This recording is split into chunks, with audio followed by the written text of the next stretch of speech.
How much I made my first month on YouTube? I've literally been making a killing my first month being monetized on YouTube. It's crazy to me that just a month ago I was monetized on YouTube and I'm already making more than the median US salary. I don't think this is the norm, so I'll be going pretty in-depth with my channel today so you can see what I did to start earning high levels of AdSense revenue early on. For those new to the channel, welcome to the Income Series, where we discuss all things finance, business, and investing. I'm Brian Clark, living down here in Puerto Rico. I previously had a career as a nurse anesthetist that I left after starting several online businesses. Now I come on YouTube to share how I achieved financial independence, talk about the new ventures I'm doing, and share the things I've learned along the way. I want to give a big thank you for always tapping that like button and sharing your thoughts in the comments section below. You know we are doing this for more than just the YouTube algorithm. We are trying to create a community here where we really help each other. If you haven't yet, turn that like button blue. Videos like these that bring original value take a lot of work to put together. Now I know you're used to watching your favorite YouTubers cycle through exotic cars as their studio background and wear expensive watches that are difficult to even recognize on camera. Honestly, I'm completely oblivious to the ultra high-end market. So if you're eventually wanting a YouTuber that films while sitting in a limited edition sports car that was built next to the Baltic Sea, I'm probably not your guy.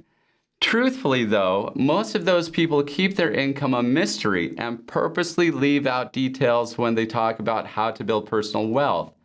You could try and piece it together by doing a broad Google search just to find a dozen different answers about how much their channel is making.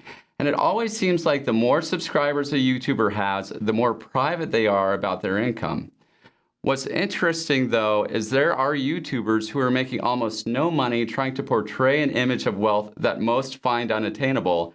And then there are YouTubers who are making an insane amount of money who try and stay relatable to their audience by hiding their actual net worth. Well, I'm here to be transparent with you. Since my channel is focused on improving personal finances, I think it's important that you know not only what I'm doing with my money, but what I'm doing to make money. I'll never rent a flashy villa for a day to make me look way more wealthy than I really am. In fact, most people who create and maintain wealth don't buy these status toys. Not that there's anything wrong with it, but they can really serve as a distraction and even a crutch to helping you further your wealth, even if you are already doing pretty well. It's way easier to build wealth if you have the savings on hand to always invest in a new project or venture. Our pursuit on this channel is to make you the millionaire next door that nobody expects.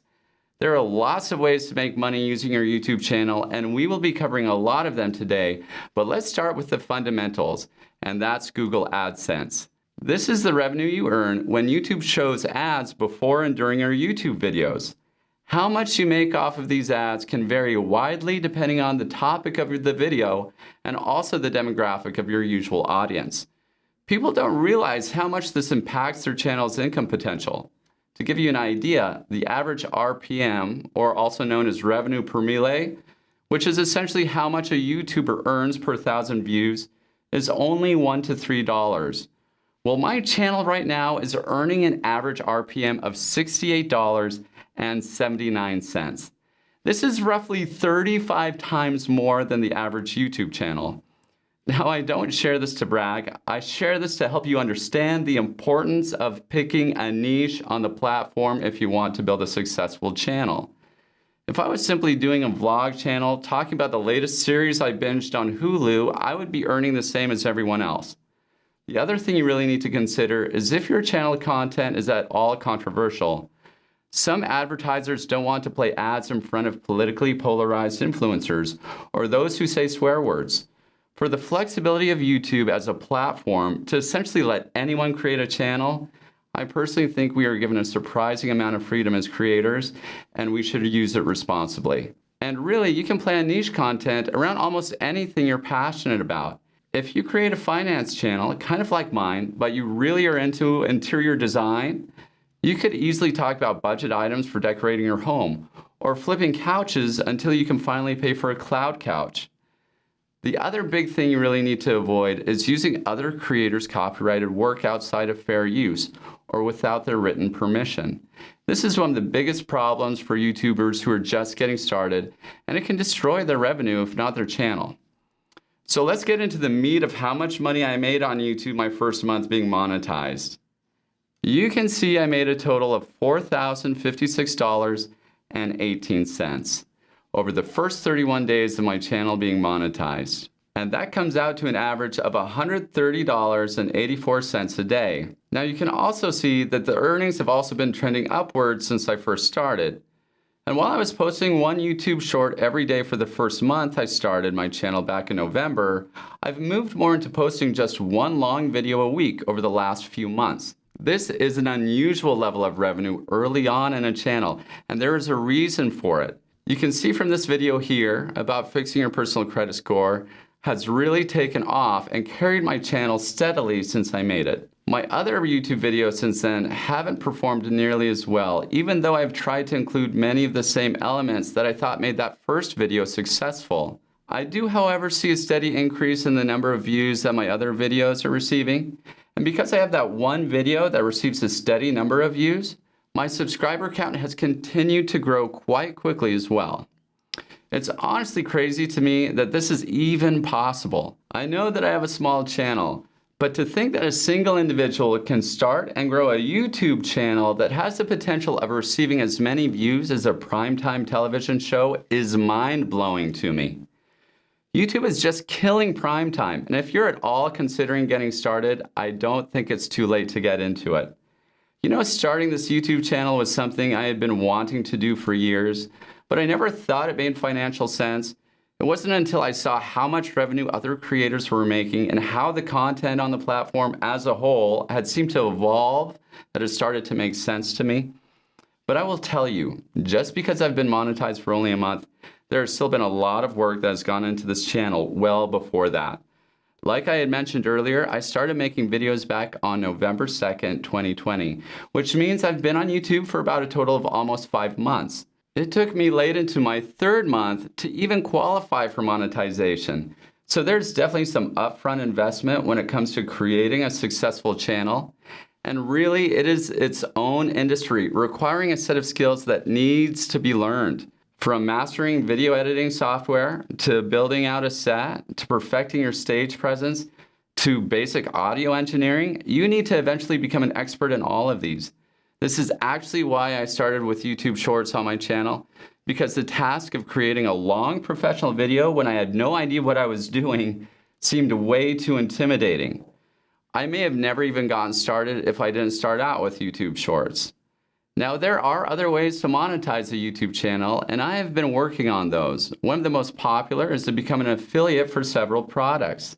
I recently signed up with an affiliate marketplace where I can then apply to different products and services to promote through my channel. You'll end up getting paid out all in the same place through the marketplace, which makes it easier to track if you're promoting a bunch of different items. I'll put a link to it in my description if you're interested in signing up to an affiliate marketplace yourself. This is actually a bit more of a time-consuming process than many of you may think. Not because it's difficult to get accepted into these marketplaces, but because you want to be very careful to only promote quality products and services to your audience. It takes a long time to build trust with an audience, and only a short period of time to lose their trust. So I'm wanting to make sure I do my due diligence on anything I recommend to you guys. Another way to generate revenue with a channel is through courses or services. I actually have courses I've been selling for years to licensed medical professionals. My first successful online business was doing continuing education for medical providers. I do plan on creating some courses that might be helpful for you guys, but really I'd like to hear what you're wanting in a course. It seems like every YouTuber has their How to Start a YouTube Channel course. While I could build something like that, I'm wondering if there's something else some of you are passionate about. Would you maybe want a course on building and ranking a website and how to make money off of them? Or maybe a course on how to start a training and coaching business? Another idea is a course on how to start a local marketing company. I'll only build courses on subjects that I have an expertise about. But if there are other subjects you're interested in, maybe I can find someone to do a collaboration with. I'll leave it to you guys to share your thoughts in the comments. Sponsorships are another popular way to make money through a YouTube channel, but this one interests me the least. I know that I find them annoying and try to skip over them even on my favorite creators' channels. Now, if it was something as simple as having a Monster Energy drink in the background or drinking a Starbucks coffee during the video, I'd do it. But as of now, I'm not interested in talking about someone else's product for 60 seconds unless it actually relates to exactly what I'm trying to teach on the video. Sponsorships can make you some pretty good money though, from what I understand. Depending on your ability to negotiate, you can expect to make somewhere around $60 or more per 1,000 views. One of the things about creating a YouTube channel is you need to plan for longevity. Success on YouTube heavily depends on releasing new content on a consistent basis. If you develop a routine on YouTube that is unsustainable, you will fail unless you pivot. As an example, I'll be using this newfound YouTube income to have someone else start doing my video editing. I may also look for a YouTube channel manager who can help brainstorm new video topics, schedule my videos, and just help with the day-to-day. I do see the YouTube creator landscape becoming much more competitive, and sometime in the future it will be harder to grow without a team helping you. Honestly though, while it's great that I've had a surprisingly profitable first month, I couldn't have done it without all of you helping me. It truly makes my day when I read your success stories in the comments and how one of my videos may have helped you. I don't think there's a better way to make a living, honestly, than to simply create content that helps people and build a community of people helping each other in the process. If you found some original value in this video, smash that like button. If you haven't yet, become an OG and click subscribe. We want you as part of the family, and you guys have a great day.